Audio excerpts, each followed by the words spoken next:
नमस्कार दोस्तों, लोन लेना बड़ी बात नहीं है। लोन का ब्याज चुकाना सबसे बड़ी मुसीबत होती है। लेकिन क्या हो, मैं आपसे कहूं कि राजस्थान सरकार की तरफ से नया बिजनेस शुरू करने के लिए या फिर आपके पास पहले से कोई बिजनेस है उसे बढ़ाने के लिए बिना किसी ब्याज के 10 लाख रुपए दिए जा रहे हैं। यानी ब्याज का एक भी रुपया आपको जमा नहीं करवाना होगा। तो जी हां दोस्तों, आपको 0% ब्याज पर 10 लाख रुपए राजस्थान सरकार की मुख्यमंत्री युवा स्वरोजगार योजना 2026 के अंतर्गत दिए जा रहे हैं। और सरकार ने ऑनलाइन फॉर्म भी भरवाने शुरू कर दिए गए। फॉर्म भरने का भी कोई चार्ज नहीं है, बिल्कुल फ्री में फॉर्म भरा जा रहा है। आप घर बैठे अपने मोबाइल से ही फॉर्म भर सकते हैं, अपने लैपटॉप से फॉर्म भर सकते हैं। तो दोस्तों, इस वीडियो में मैं आपको बताऊंगा राजस्थान सरकार की मुख्यमंत्री युवा स्वरोजगार योजना 2026 का ऑनलाइन फॉर्म कैसे भर सकते हैं। यानी अगर आप अपना कोई भी नया बिजनेस शुरू करना चाहते हैं या फिर आपके पास पहले से कोई बिजनेस है उसे बढ़ाना चाहते हैं, आपके पास पैसे नहीं है, तो राजस्थान सरकार की तरफ से आपको 10 लाख रुपए तक दिए जा रहे हैं। 0% ब्याज पर दिए जा रहे हैं। ब्याज का एक भी रुपए जमा नहीं करवाना होगा।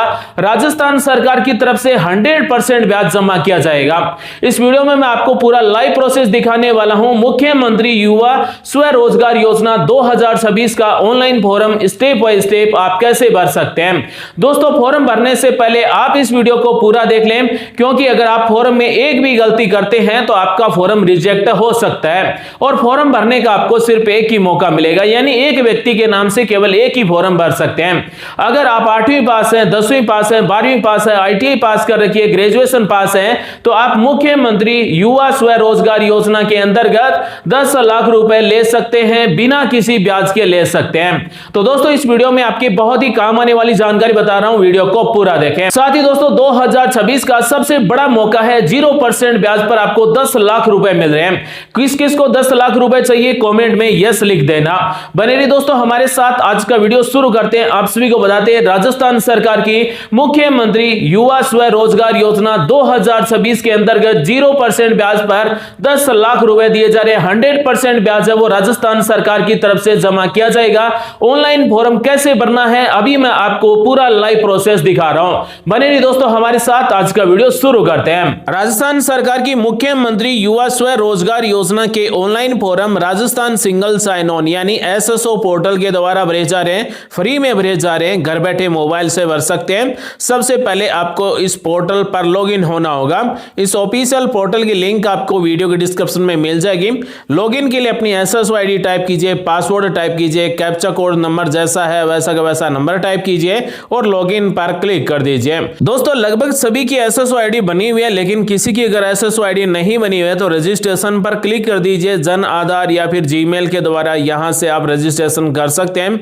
रजिस्ट्रेशन के बाद में आपको लॉगिन हो जाना है, यानी अपनी SSO ID टाइप करना है, पासवर्ड टाइप करना है, कैप्चा कोड टाइप करना है, लॉगिन पर क्लिक कर देना है। तो SSO का डैशबोर्ड इस तरह से ओपन हो जाता है। राजस्थान सरकार के जितने भी डिपार्टमेंट हैं, जितनी भी सरकारी योजनाएं हैं, उन सभी के फॉर्म इसी पोर्टल से भरे जा रहे हैं। और यहां पर आपको विभाग के अनुसार, योजना के अनुसार इस तरह से ऐप मिलते हैं। तो यहां पर हमें सर्च करना है मुख्यमंत्री युवा स्वरोजगार योजना। तो दोस्तों, यहां पर आप सभी देख सकते हैं मुख्यमंत्री युवा स्वरोजगार योजना यानी MYSY का इस तरह से आपको एक ऐप की तरह मिलता है। इस पर आपको क्लिक कर देना है, यानी ये न्यू है, यानी नया जारी किया गया है। इस पर जैसे क्लिक करेंगे तो इस तरह से राजस्थान का मुख्यमंत्री युवा स्वरोजगार योजना पोर्टल ओपन हो चुका है। इस तरह से आपके सामने डैशबोर्ड आएगा। 0% ब्याज पर 10 लाख रुपए चाहिए। फॉर्म भरने के लिए नया आवेदन पर क्लिक कर देंगे। जैसे ही नया आवेदन पर क्लिक करेंगे तो फॉर्म भरना स्टार्ट हो जाएगा। यहां पर 7 स्टेप कंप्लीट करना होगा। 7 स्टेप में आपको क्या क्या भरना है पूरा डिटेल से बताऊंगा। सबसे पहले 1 नंबर स्टेप है सामान्य विवरण, 2 नंबर आवेदक का विवरण, 3 नंबर है आवेदक का पूर्ण पता, 4 नंबर है प्रस्तावित कार्यस्थल का पूर्ण पता, 5 नंबर है प्रस्तावित परियोजना का विवरण, 6 नंबर है प्रस्तावित वित्तीय संस्था का विवरण और 7 नंबर है दस्तावेज अपलोड एवं घोषणा। तो सबसे पहले हम भरते हैं सामान्य विवरण को। सबसे पहले अपने जिले का नाम सिलेक्ट कर लीजिए। उसके बाद में आवेदन करने वाला कौन है, यानी व्यक्तिगत फॉर्म भर रहे हैं तो व्यक्तिगत को सिलेक्ट करेंगे। अगर आप स्वयं सहायता समूह या फिर सोसाइटी कंपनी है तो आपको 2 नंबर सिलेक्ट कर लेना है। उसके बाद में है प्रस्तावित व्यवसाय या फिर गतिविधि का विवरण। तो हमारा जो व्यवसाय है वो सेवा से संबंधित है या फिर उत्पादन से संबंधित है या फिर व्यापार से संबंधित है, वो हमें यहां से तीनों में से एक को सिलेक्ट कर लेना है। उसके बाद में उद्यम का प्रकार क्या है, यानी हम कोई नया बिजनेस शुरू करना चाहते चाहते हैं तो नवीन को सिलेक्ट करेंगे। अगर हमारे पास पहले से कोई बिजनेस है उसे बढ़ाना चाहते हैं तो विस्तार या फिर विधिकरण या फिर आधुनिकीकरण इसे सेलेक्ट कर लेना है। मान लीजिए हम नया बिजनेस शुरू करना चाहते हैं तो नवीन को सिलेक्ट करेंगे। उसके बाद में उद्यम की श्रेणी क्या है, तो हमारे बिजनेस में क्या काम करते हैं, जैसे विज्ञापन एवं प्रचार प्रसार सेवाएं, यात्रा एवं सुरक्षा आधारित सेवाएं या फिर ऊर्जा उत्पादन संबंधी सेवाएं, कंप्यूटर आधारित सेवाएं। तो आपके बिजनेस की जो भी सेवाएं हैं वो सेलेक्ट करेंगे। मान लीजिए हम साइबर कैफे खोलना चाहते हैं तो कंप्यूटर आधारित सेवाएं सेलेक्ट कर लिया है। उसके बाद में उद्यम की जो उप श्रेणी है उसमें हमने फोटोग्राफी, स्पेशल डिजाइन सेवाएं आदि सेलेक्ट कर लिया है, या फिर अन्य भी सेलेक्ट कर सकते हैं। उसके बाद में उद्यम की प्रकृति यानी वास्तविक कार्य हम क्या करते हैं, जैसे साइबर कैफे है तो ऑनलाइन फॉर्म भरना या फिर फोटोकॉपी, इस तरह से आपको यहाँ पर टाइप कर देना है। उसके बाद में हमारे बिजनेस से कितने लोगों को रोजगार मिलेगा, तो संभावित रोजगार की संख्या मान लीजिए 3, 4, 5 जितने भी लोगों को रोजगार मिलेगा यहाँ पर आपको संख्या टाइप कर देना है। उसके बाद में पैन कार्ड नंबर टाइप कर देना है, आगे जाएं पर क्लिक कर देना है। तो 2 नंबर स्टेप आ चुका है, यानी अब हमें आवेदक का विवरण भरना होगा। मुख्यमंत्री युवा स्वरोजगार योजना में 10 लाख रुपए लोन के लिए कौन फॉर्म भर रहा है उसकी जानकारी भरना होगा। तो सबसे पहले आपको संस्था का नाम टाइप कर देना है, यानी हमारा जो बिजनेस है वो किस नाम से है। हमने यहाँ पर उदाहरण के लिए जॉब अलर्ट गुरु टाइप कर दिया है। उसके बाद में यहाँ पर आपके जन आधार नंबर मिलेंगे। जन आधार नंबर के सामने एक राइट का बटन है, उस पर क्लिक कर देना है। यहाँ पर आपको मिलेगा कि आप इस जन आधार कार्ड में से किस सदस्य के नाम से फॉर्म भरना है, उस सदस्य के नाम का यहाँ से आपको चयन करना होगा। तो यहाँ से सदस्य का नाम सेलेक्ट कर लीजिए और सदस्य चुने पर क्लिक कर देंगे तो जन आधार कार्ड में जुड़े मोबाइल नंबर पर ओटीपी भेजा जाएगा। ओटीपी नंबर भेजने के लिए यहाँ पर आपको मैं एतद द्वारा घोषणा इसे सेलेक्ट कर लेना है। ओटीपी भेजे पर क्लिक कर देना है। मोबाइल नंबर पर ओटीपी भेजा जा चुका है, ओटीपी नंबर यहाँ पर टाइप करना है, ओटीपी मान्य करें पर क्लिक कर देना है। तो हमारा ओटीपी है वो सक्सेसफुल वेरीफाइड हो जाएगा। और जिस भी सदस्य को हमने सेलेक्ट किया उस सदस्य का नाम हिंदी इंग्लिश में, date of birth male female, यहाँ पर सब कुछ जानकारी ऑटोमेटिक आ जाएगी। यहाँ पर हमें धर्म सेलेक्ट कर लेना है, जो भी हिंदू मुस्लिम सिख ईसाई धर्म है वो सिलेक्ट करेंगे। उसके बाद में शैक्षणिक योग्यता क्या है, तो आपकी शैक्षणिक योग्यता 8वीं पास है, 10वीं पास है, 12वीं पास है, आईटीआई पास कर रखी है या फिर स्नातक से अधिक है, वो यहाँ से हमें सेलेक्ट कर लेना है। और विवरण सेव करें पर क्लिक करेंगे, विवरण सक्सेसफुली सेव हो जाएगा और अगला स्टेप आ जाएगा। तो अब हमें 3 नंबर स्टेप में आवेदक का पूरा पता भरना है, यानी जिसके नाम से फॉर्म भर रहे हैं उसका पूरा एड्रेस यहाँ पर हमें टाइप करना होगा। जिला सेलेक्ट करना है, तहसील का नाम सेलेक्ट कर लेना है, ब्लॉक का नाम सेलेक्ट कर लेना है, ग्राम पंचायत का नाम सेलेक्ट कर लेना है और गांव का नाम टाइप कर देना है। Mobile number, email ID type कर देना है। विधानसभा क्षेत्र, लोकसभा क्षेत्र, ग्रामीण है, शहरी, वो हमें यहाँ से सेलेक्ट लेना है और पूरा एड्रेस सेव कर देना है। 4 नंबर स्टेप है प्रस्तावित कार्यस्थल का पूर्ण पता, यानी हमारा जो भी शॉप है वो कहां पर है, तो कार्यस्थल का पता वर्तमान पते के समान है। इस पर सेलेक्ट करते ही हमारा जो वर्तमान पता है उसके अनुसार एड्रेस हो जाएगा। विवरण सेव करें पर क्लिक करेंगे तो हमारा विवरण सेव हो जाएगा।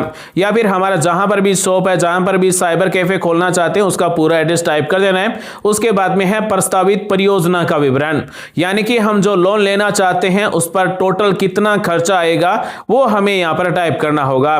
जैसे उदाहरण के लिए पूंजीगत ऋण है, यानी कि हम जो लोन लेना चाहते हैं उसमें हमारा कोई भी मशीनरी खरीदने के लिए या फिर मकान बनाने के लिए टोटल हमें कितने रुपए चाहिए होंगे। उसके बाद में है कार्यशील पूंजी, यानी अपने बिजनेस को चलाने के लिए हमें कितने रुपए चाहिए होंगे वो हमें टाइप कर देना है। तो इस मुख्यमंत्री युवा स्वरोजगार योजना के अंतर्गत कितने रुपए का लोन मिलता है, तो यहाँ पर 2 श्रेणी के अंतर्गत लोन मिलता है। अगर आपने 8वीं से 10वीं पास कर रखी है और आप मैन्युफैक्चरिंग के लिए लोन चाहते हैं तो 7,50,000 रुपए तक का लोन मिलेगा। अगर आप सेवा या फिर व्यापार में लोन चाहते हैं तो 3,50,000 रुपए का लोन मिलेगा। मार्जिन मनी अनुदान है वो 35,000 रुपए मिलेंगे। 2 नंबर श्रेणी है स्नातक या फिर आईटीआई या फिर डिप्लोमा पास कर रखा है, मैन्युफैक्चरिंग का बिजनेस है तो 10 लाख रुपए तक मिलेंगे। सेवा या फिर व्यापार से संबंधित है तो 5 लाख रुपए मिलेंगे, जिसमें 50,000 रुपए मार्जिन मनी अनुदान भी मिलेगा। तो मान लीजिए हमें पूंजीगत ऋण चाहिए 4 लाख रुपए और कार्यशील पूंजी चाहिए 1 लाख रुपए, तो टोटल हमें 5 लाख रुपए का लोन चाहिए, क्योंकि हम सेवा से संबंधित लोन लेना चाहते हैं। ग्रेजुएशन पास है तो हमें 5 लाख रुपए तक का लोन मिलेगा। अगर ग्रेजुएशन पास है, अगर मैन्युफैक्चरिंग का बिजनेस है तो 10 लाख रुपए मिलेंगे। दोस्तों अब हमें यहाँ पर अपने लोन का विवरण देना होगा, यानी हम 5 लाख रुपए या फिर 10 लाख रुपए का लोन चाहते हैं वो कहां पर खर्च होगा, जैसे भूमि, भवन या फिर मशीनरी एवं उपकरण या फिर अन्य स्थायी परिसंपत्ति जो परियोजना में सहायक हो, उसके लिए हमें कितने कितने रुपए चाहिए होंगे, यहाँ पर हमें रुपए टाइप करना होगा। उसके बाद में है कार्यशील पूंजी, वह लागत जो व्यवसाय के दैनिक संचालन हेतु जरूरी है। तो हमने ऊपर जो टाइप किया पूंजीगत ऋण वो 4 लाख रुपए टाइप किया है और कार्यशील पूंजी में 1 लाख रुपए टाइप किया है। तो यहाँ पर मशीनरी एवं उपकरण भवन आदि के लिए हम यहाँ पर 2-2 लाख रुपए टाइप कर देंगे, यानी 4 लाख रुपए कंप्लीट हो जाएंगे। और कार्यशील पूंजी में हमने 1 लाख रुपए टाइप किए, तो यहाँ पर भी 1 लाख रुपए टाइप कर देंगे। अगर हम अपना स्वयं का अंशदान भी देना चाहते हैं तो वो भी टाइप कर सकते हैं, या फिर आप 0-0 भी रख सकते हैं। तो हमें 5 लाख रुपए का लोन चाहिए और हमने यहाँ पर पूरा हिसाब 5 लाख रुपए का टाइप कर दिया है। विवरण सेव करें पर क्लिक करेंगे, विवरण सेव हो जाएगा। अगला स्टेप है 6 नंबर, प्रस्तावित वित्तीय संस्था का विवरण। हम कौन सी बैंक से लोन लेना चाहते हैं उस बैंक को सिलेक्ट करना होगा। तो बैंक हमने सेलेक्ट कर लिया है। वित्तीय संस्था का जिला, तो यहां से जिले का नाम सेलेक्ट कर लीजिए। अगला ऑप्शन है वित्तीय संस्था की शाखा, यानी हम कौन सी बैंक से लोन लेना चाहते हैं उस बैंक को यहां से सेलेक्ट करना होगा, यानी अपने नजदीक जो भी ब्रांच है उस ब्रांच को सेलेक्ट करना होगा। तो IFSC कोड यहां पर आपको मिलते हैं, एड्रेस मिलता है, तो यहां से आपको बैंक सेलेक्ट कर लेना है। उसके बाद में वित्तीय संस्था का नाम और एड्रेस ऑटोमेटिक आ जाएगा और विवरण सेव करें पर क्लिक कर देना है। तो दोस्तों राजस्थान की मुख्यमंत्री युवा स्वरोजगार योजना का 7 नंबर स्टेप आ चुका है। अब हमें दस्तावेज अपलोड करना है और घोषणा दी गई है। सबसे पहले आवेदक की फोटो है, तो फोटो जन आधार कार्ड से ऑटोमेटिक आ चुकी है। फोटो बदलना चाहते हैं तो चूज फाइल पर क्लिक करके नई फोटो अपलोड कर देना है। उसके बाद में आधार कार्ड की फोटोकॉपी यहां पर चूज फाइल पर क्लिक करके अपलोड कर देना है। मूल निवास प्रमाण पत्र चूज फाइल पर क्लिक करके अपलोड कर देना है। उसके बाद में जो आपकी हाईएस्ट शैक्षणिक योग्यता है उसकी मार्कशीट यहां पर स्कैन करके या फिर फोटो खींचकर चूज फाइल पर क्लिक करके अपलोड कर देना है। उसके बाद में है प्रोजेक्ट रिपोर्ट, तो हम जो भी नया बिजनेस शुरू करना चाहते हैं, हमें जिस बिजनेस के लिए लोन चाहिए उसका प्रोजेक्ट रिपोर्ट बनाना होगा, यानी अपने बिजनेस के लिए कौन कौन सी मशीनरी खरीदनी है, कितने रुपए की मशीनरी होगी और हमारे बिजनेस से कितने रुपए की इनकम होगी। इस तरह का आपको एक प्रोजेक्ट रिपोर्ट बनाना है और चूज फाइल पर क्लिक करके यहां पर आपको अपलोड कर देना है। दोस्तों यहां पर हमें टिप्पणी का ऑप्शन मिलता है, तो जो भी दस्तावेज हम अपलोड कर रहे हैं उसका नाम लिख देना है। मान लीजिए 10वीं की मार्कशीट अपलोड कर रहे हैं तो 10th मार्कशीट, मूल निवास अपलोड कर रहे हैं तो बोनाफाइड सर्टिफिकेट या फिर मूल निवास प्रमाण पत्र। उसके बाद में अन्य दस्तावेज है, अन्य दस्तावेज में कोई अपलोड करना चाहे तो कर सकते हैं, अन्यथा खाली भी छोड़ सकते हैं, यानी जरूरी नहीं है। उसके बाद में मैं या फिर हम प्रमाणित करता हूं करते हैं कि इसे सेलेक्ट कर लेना है और आवेदन जमा करें पर क्लिक कर देना है, तो हमारा फॉर्म है वो सक्सेसफुली सबमिट हो जाएगा। दोस्तों अब मैं आपको बता देता हूं राजस्थान की मुख्यमंत्री युवा स्वरोजगार योजना के लिए पात्रता क्या है, कौन फॉर्म भर सकता है। तो राजस्थान का मूल निवासी व्यक्ति फॉर्म भर सकता है, महिला और पुरुष दोनों फॉर्म भर सकते हैं। आयु 18 से 45 वर्ष के बीच में होनी चाहिए, किसी भी बैंक का डिफॉल्टर नहीं होना चाहिए, साथ ही इस प्रकार की किसी अन्य योजना का भी लाभ नहीं लिया हुआ होना चाहिए, तभी आप इस योजना में फॉर्म भर सकते हैं।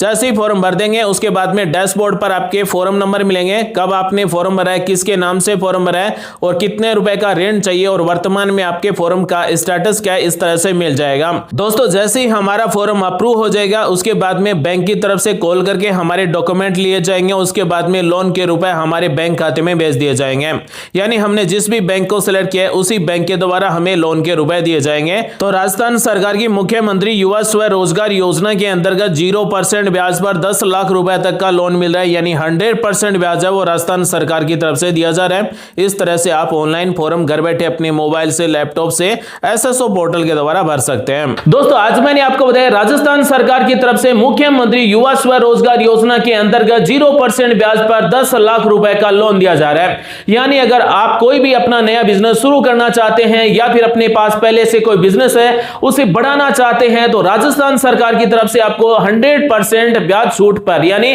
0% ब्याज पर 100% ब्याज है वो राजस्थान सरकार की तरफ से दिया जा रहा है और 10 लाख रुपए का लोन आप ले सकते हैं। उम्मीद करते हैं दोस्तों जानकारी अच्छी लगी होगी। मिलते हैं अगले वीडियो में नई जानकारी के साथ। आप सभी का दिन शुभ हो। जय हिंद, वंदे मातरम, जय श्री राम।